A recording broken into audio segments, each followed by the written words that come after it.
Ito ang GMA Regional TV News. Mainit na balita mula sa Luzon, hatid ng GMA Regional TV. Hulikam sa Baguio City ang pagsemplang ng isang motorsiklo. Chris, kamusta yung mga sakay ng motorsiklo? Connie, sugatan ang rider at kanyang angkas. Binabagtas ng sasakyang may dashcam video ang kahabaan ng Lawakan Road itong Sabado ng gabi. Pagdating sa pakurbang bahagi, biglang nag-overtake ang isang motorsiklo. Nawala ng kontrol ang rider hanggang sa sumemplang sila ng kanyang angkas. Agad namang nakatayo ang dalawa at paika-ikang gumilid sa kalsada. Paalala ng pulisya, magdoble ingat sa pagmamaneho at sumunod sa mga batas trapiko.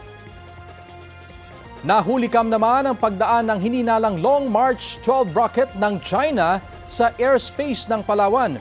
Sa video na inilabas ng Western Naval Command, kita ang umano'y rocket na nag-iwan ng smoke trail sa langit. Humigit kumulang 10 minuto lang yan matapos ilunsad ng China ang rocket nitong Lunes ng hapon.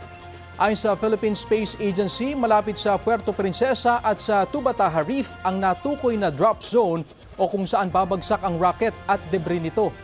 Abiso ng ahensya, ipagbigay alam sa otoridad kung may makitang debris at huwag itong hawakan o lapitan dahil posibleng may toxic substance ito.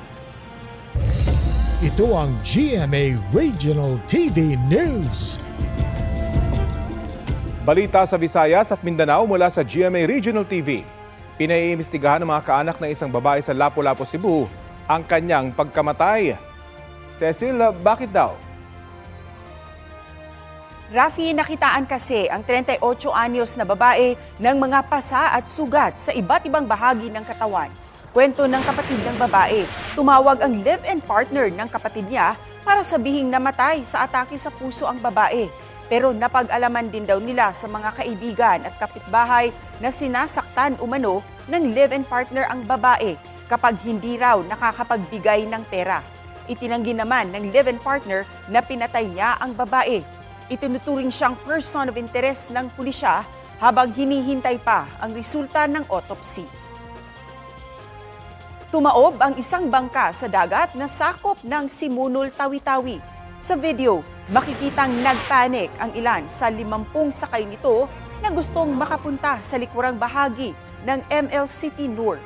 Nagkabutas pala ang harapang bahagi nito dahil sa malalakas na hampas ng mga alon. Maya-maya tuluyang tumaob ang bangka.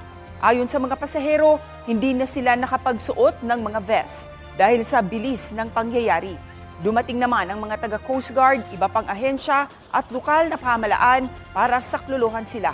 Nailigtas ang lahat ng sakay ng barko.